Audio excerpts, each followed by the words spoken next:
आप देख रहे हैं अनहोनी। तो चलिए बढ़ते हैं आज की इस कहानी की ओर। डोनाल्ड को मनोचिकित्सक डॉक्टर अवस्थी के सामने वाली कुर्सी पर बिठाया गया। डोनाल्ड पूरी तरह से कांप रहा था, मानो उसे बहुत ठंड लग रही हो। फिर वो डर के मारे यहाँ वहाँ भी देख रहा था। डोनाल्ड की इस हरकत को अवस्थी ने नोट किया। हवलदार ने डोनाल्ड को जिस कुर्सी पर बिठाया था उसी के हत्थे से उसके बाएं हाथ को हथकड़ी से बांध वो गेट के पास खड़ा हो गया। डॉक्टर अवस्थी ने एक बार डोनाल्ड के केस पेपर देखे। डोनाल्ड पेशे से एक किसान था, मिलनसार और नेक आदमी। करीब 34 साल की उम्र, एक पत्नी, 2 बच्चे, जिनमें से एक लड़का और एक लड़की। फिर कुछ दिन पहले डोनाल्ड के पड़ोसियों को चीखने की आवाज़ें सुनाई दी। उनके घर से पड़ोसी जब भागते हुए आए तो घर के भीतर का हालत देख सहम उठे।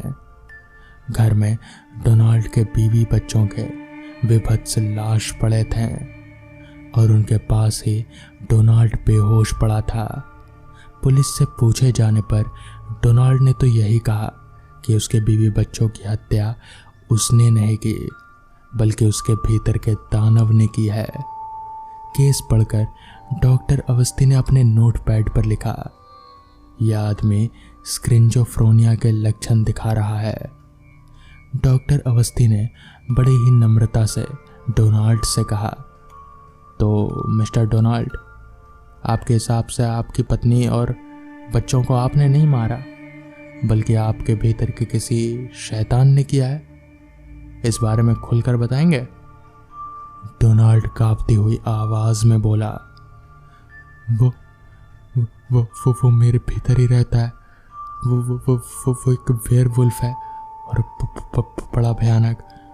बचपन में मुझे एक भेड़िए ने काटा था तो मैं डर गया था। तब उसी के बाद वेयरवुल्फ का जन्म हुआ। वो मैं ही हूँ, पर मैं नहीं हूँ। हम एक ही शरीर में पर अलग हैं।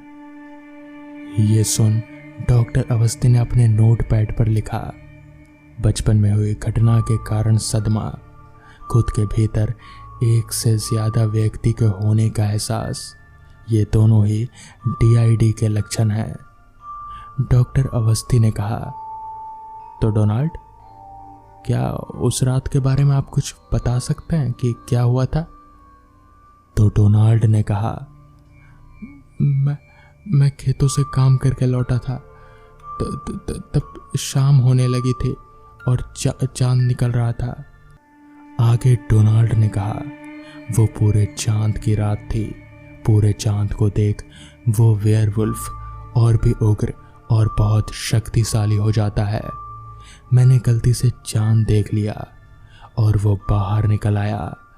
उसने मेरी पत्नी जूलिया को मार दिया और फिर वो बच्चों के पीछे भागा। मैं कुल्हाड़ी उठाकर उन्हें बचाने भागा, पर तब तक वो उन्हें मार चुका था। अपनी कहानी बताकर डोनाल्ड ने डॉक्टर अवस्थी को देखा।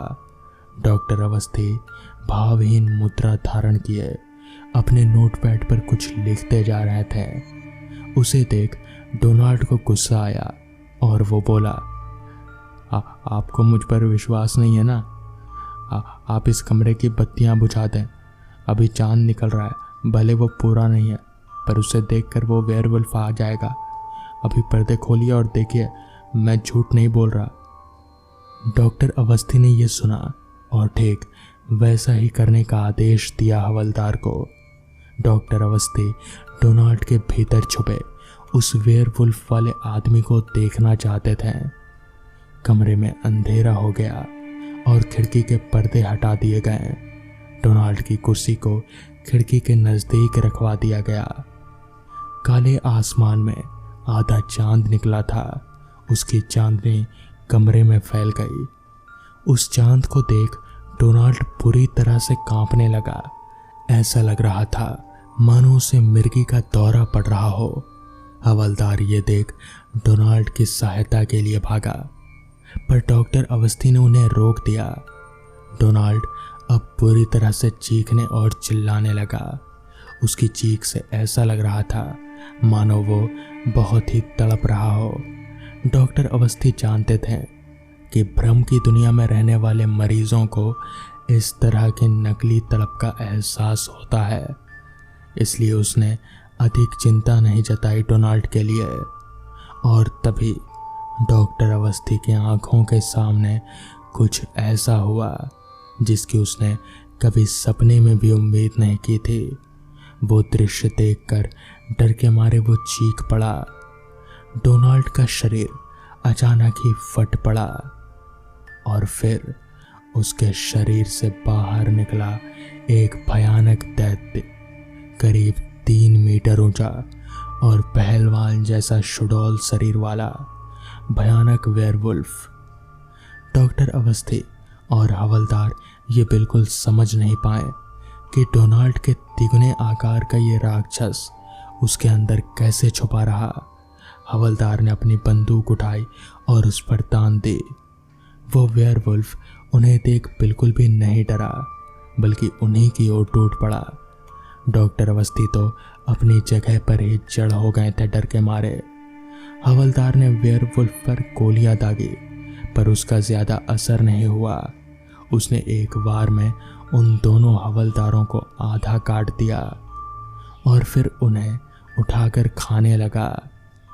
फिर तभी किसी सांप की केचुली की तरह जमीन पर पड़ा डोनाल्ड जाग उठा। उसका शरीर पहले की तरह चपटा ना रहा और वो वापस से आदमी बन गया। वेयरवुल्फ को देख वो डॉक्टर अवस्थी से बोला, देखा डॉक्टर, आपने मैंने अपने बीवी बच्चों को नहीं मारा था। चपटा होने के कारण डोनाल्ड का हाथ उस हथकड़ी से निकल गया और फिर वो वेयरवुल्फ की तरफ कूदा और उसकी पीठ पर चढ़ गया। काफी समय तक उन दोनों के बीच जद्दोजहद चलती रही। डॉक्टर अवस्थी आंखें फाड़े बस उन्हें देखता रहा। तभी अचानक डोनाल्ड दोबारा से फटा और वो वेयरवुल्फ उसी में समा गया। वो वेयरवुल्फ लुत्फ हो गया और डोनाल्ड बेहोश हो गया। तो दोस्तों, ये थी आज की पहली कहानी। तो चलिए बढ़ते हैं आज की दूसरी कहानी की ओर। ये उस समय की बात है जब मेरी उम्र महज 20 वर्ष की थी और उस समय मैं अपने गांव जा रहा था। घटना काफी पुरानी होने के कारण उस समय हमारे गांव में बिजली की कोई सुविधा नहीं हुआ करती थी और उस वक्त हमारे गांव की आबादी भी काफी कम थी। खैर, ट्रेन में बैठे बैठे मैंने जब घड़ी में वक्त देखा तो वक्त हो रहा था रात के 8 बजे का। तो वक्त देखकर मैं काफी चिंता में पड़ गया, क्योंकि मेरे गांव का स्टेशन पहुंचने में अभी 2 घंटे का समय लगने वाला था। तो मुझे गांव पहुंचकर ना तो रिक्शा मिलेगी और ना ही किसी तरह की सवारी। असल में मेरी ट्रेन 2 घंटा लेट चल रही है और अगर ट्रेन लेट ना होती तो मैं रात के 8 बजे तक गांव के स्टेशन पर उतर जाता। खैर, अब किया भी क्या जा सकता है। करीब 2 घंटे ट्रेन में और गुजारने के बाद ठीक रात के 10 बजे मैं अपने गांव के स्टेशन पर उतरा। तो स्टेशन पर मेरे अलावा बस इक्का दुक्का ही लोग दिखाई पड़ रहे थे, मगर गांव का स्टेशन होने के कारण स्टेशन पर चारों तरफ बस अंधेरा ही अंधेरा छाया हुआ था। गांव के स्टेशन से मेरा घर काफी दूर था, तो मुझे अब वहां पैदल ही चलकर जाना पड़ेगा।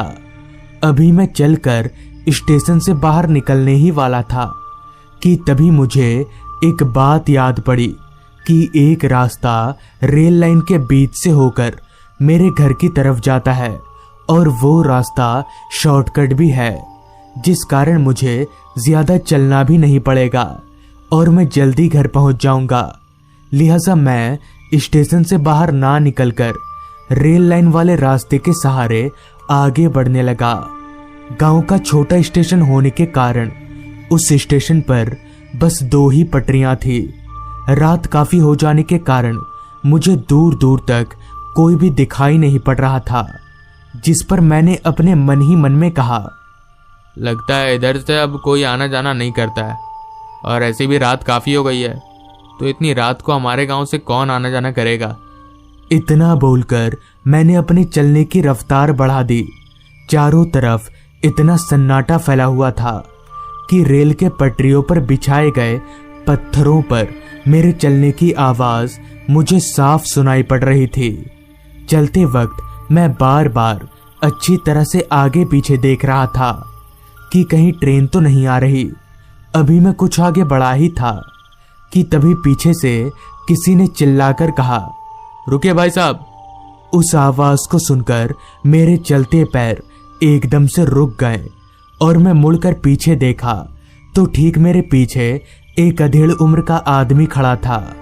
तो उस आदमी को अचानक अपने इतना करीब देखकर मैं एकदम से चौंक गया कि भला चलते वक्त तो मैं बार बार आगे पीछे देख रहा था, तब तो यहाँ कोई नहीं था, फिर ये आदमी अचानक आया तो आया कहाँ से। अभी मैं खड़े खड़े ये सोच ही रहा था कि तभी उस आदमी ने दोबारा कहा, भाई साहब आप रात के वक्त इस रास्ते से क्यों जा रहे हैं? आपको पता नहीं है ये रास्ता रात के लिए ठीक नहीं है। मुझे ना तो इन सब बातों पर विश्वास था और ना ही मुझे इन सब बातों से कोई फर्क पड़ने वाला था, जिस पर मैंने उस आदमी से कहा, भाई साहब मुझे डर वर नहीं लगता है, और आपको जब पता है तो आप इस रास्ते से क्यों जा रहे हैं? इस पर उस आदमी ने मुस्कुराकर मेरी बात को टालते हुए आगे बढ़ने लगा और मैं भी अपना वक्त जाया ना करके अपने पैरों को वापस से चलाने लगा। कुछ देर यूं ही चलने के बाद मैंने एक बात पर गौर किया कि पटरियों पर बिछे पत्थरों पर चलने की आवाज मेरी तो आ रही है मगर उस आदमी की नहीं।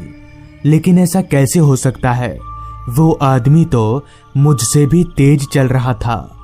खैर मैंने भी इस बात पर उतना ध्यान ना देकर आगे बढ़ता रहा। कुछ दूर आगे बढ़ने के बाद वो आदमी एकदम से रुक गया और मुझसे बोला, भाई साहब मेरा घर आ गया, अब आप आगे संभल कर जाइएगा। तो मैं भी अपना सिर हाँ में हिलाकर आगे बढ़ने लगा।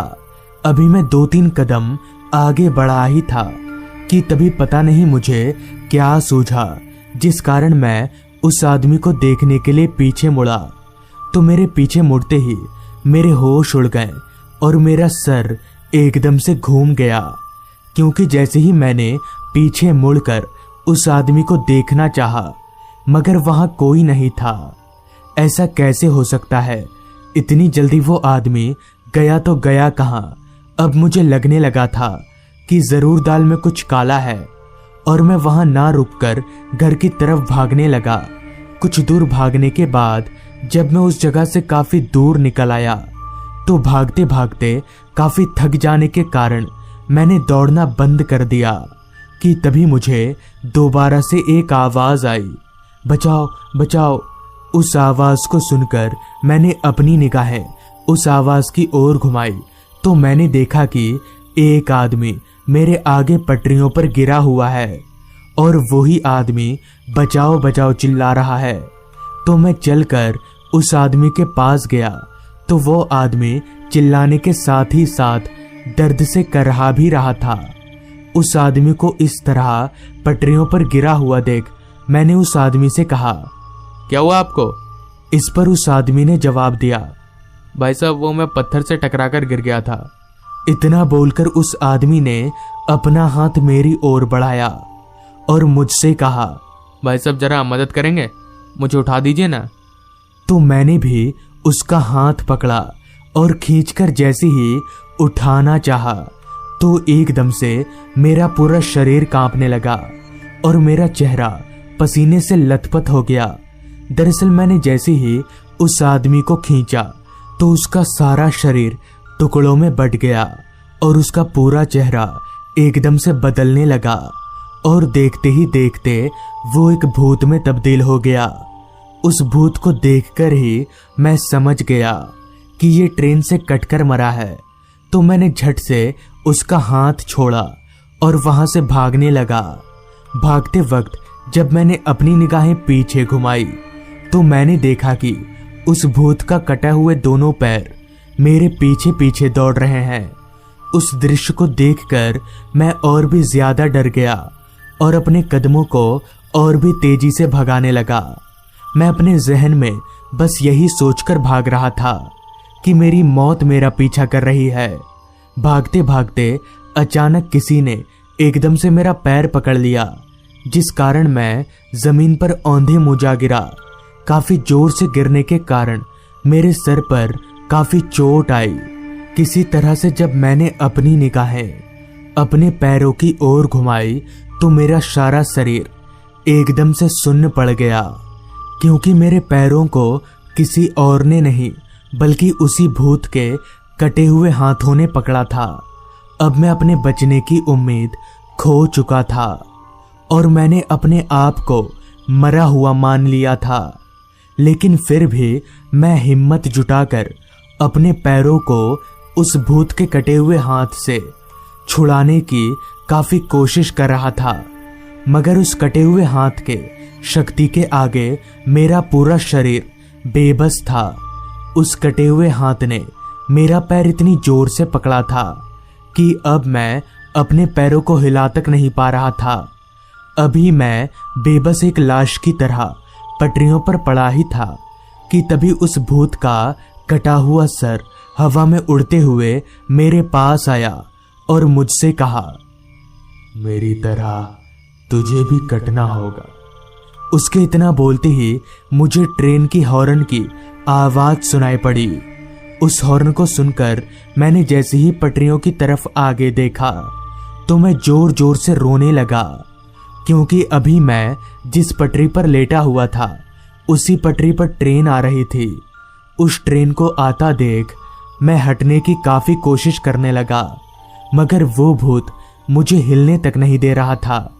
अब मैं समझ गया था कि मेरा आखिरी दिन है और अब मैं कभी भी अपने घर वालों से नहीं मिल पाऊंगा।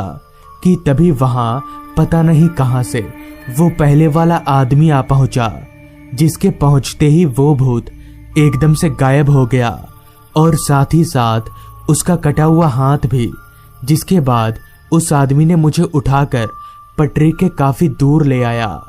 तो मैंने उस आदमी से कहा, आप कौन हैं? जिस पर उस आदमी ने कहा, मैं भी एक दिन तुम्हारी तरह इस रास्ते से गुजर रहा था, तो उस भूत ने मुझे ऐसे ही पकड़कर मेरे कई टुकड़े कर दिए थे, जिस कारण मैं वहीं पर मर गया था। मगर अकाल मौत होने के कारण मेरी आत्मा को शांति नहीं मिली और मेरी आत्मा भटकती रहती है।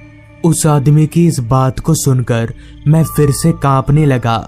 तो मुझे कांपता देख उस आत्मा ने कहा, डरो मत, मैं तुम्हें कोई नुकसान नहीं पहुंचाऊंगा, चलो मैं तुम्हें घर तक छोड़ देता हूं। जिसके बाद उस अच्छे भूत ने मुझे घर तक छोड़ दिया। तो दोस्तों, ये थी आज की कहानी। अगर आपको ये कहानी अच्छी लगी हो तो चैनल को जरूर सब्सक्राइब कर लें। तो मैं आपका दोस्त आर्यन जल्द ही मिलूंगा आपसे ऐसी ही एक कहानी के साथ।